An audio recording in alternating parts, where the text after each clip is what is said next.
Hello everyone. This video is just a quick run through of the current state of world, city, and road generation. To get it started, let me first show you the end results so I can give you some appreciation for the scale of what's going on here, and then I'll show you it being generated in real time later on. So the first thing you'll notice is there are 3 clusters of roads. Each one of these is a large city. The green on the map represents population and controls the spread of roads. This may seem a little off because there are only 3 massive cities on a map that is supposed to be the size of a planet. This is only for testing purposes, and in reality these cities will be about 10 to 20 pixels on this map. To better understand this, I'll show you the first iteration of very high-level interstates connecting these big cities. In the future, the cities I showed before will be generated at every intersection of these interstates. Before I go into the actual generation, I want to show you a real-world example so you can see just what the size of these city blocks and roads are. So if you look at this screenshot from Google Maps, you can see an example of a city block in the real world. The yellow roads in this screenshot are the same scale as the yellow roads in the generation. Now that you hopefully have a feel for the scale of the generation that's going on, I'll start at the beginning and run through the process. First is the generation of the actual terrain data. This is done by splitting the map into tectonic plates, then simulating their movements and collisions to get mountains and generally shape the land. There is no fancy real-time view of that, so I'm just going to quickly fast forward through the generation log.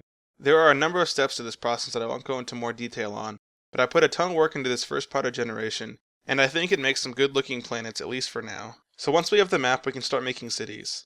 This terrain is on the planetary scale, so imagine you're looking at a map of Earth. Like I said before, the cities should be really small on this map, but they are hundreds of times bigger for testing. To kick off the generation, I manually place a road at one of the city centers and let it grow. This will be automated later. The roads grow based on their desire to follow the population, represented by the green. As it encounters water, it tries to follow and avoid it as best it can. It will also greatly increase its priority when hitting water, so coastal roads can be created without too much interference.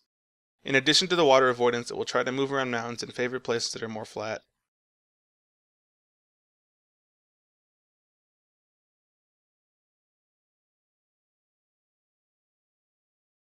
This is the first iteration of city generation, so there are a bunch of problems and a lot of cleaning up to do. There are roads that stop growing too early and leave dangling segments that should always be connected to another road. The roads sometimes stop following water too soon. Roads don't always snap to the nearest intersection, creating some messy small road segments. And roads can travel on their own too far away from population centers.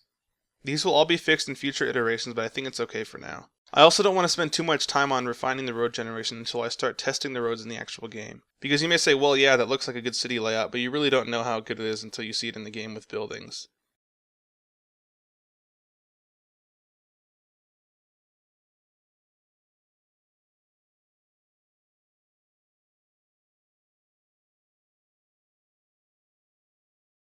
Okay, so once the basic highest level main city roads are generated, we need to classify all the city blocks. We do this by splitting the world into a high resolution grid of test points and then doing a flood fill to get each block isolated. Once the blocks are isolated, we get all the border roads and calculate average population of each block. All the blocks with low population are removed and the remaining blocks are filled. In the future, all these blocks will contain various mixes of different neighborhood layouts, retail stores, schools, prisons, parks, and other city buildings. But right now, for simplicity, they're just being filled with very simple neighborhood grid layout. There are some issues with these roads leaking into other blocks and things like that, but once again, it's okay for now. So this is the current state of world and city road generation. It needs a lot of cleanup and bug fixes, but you can get the idea. The next step will be getting the cities to be generated alongside the really high-level interstates at the proper scale, then see how they do in-game. If you're interested in following this progress, I started doing daily updates on my Twitter at @subsurfacegames, and posting longer weekly updates on the development blog at subsurfacegames.com. Anyway, thanks for watching, and if you have any questions about the generation, let me know in the comments.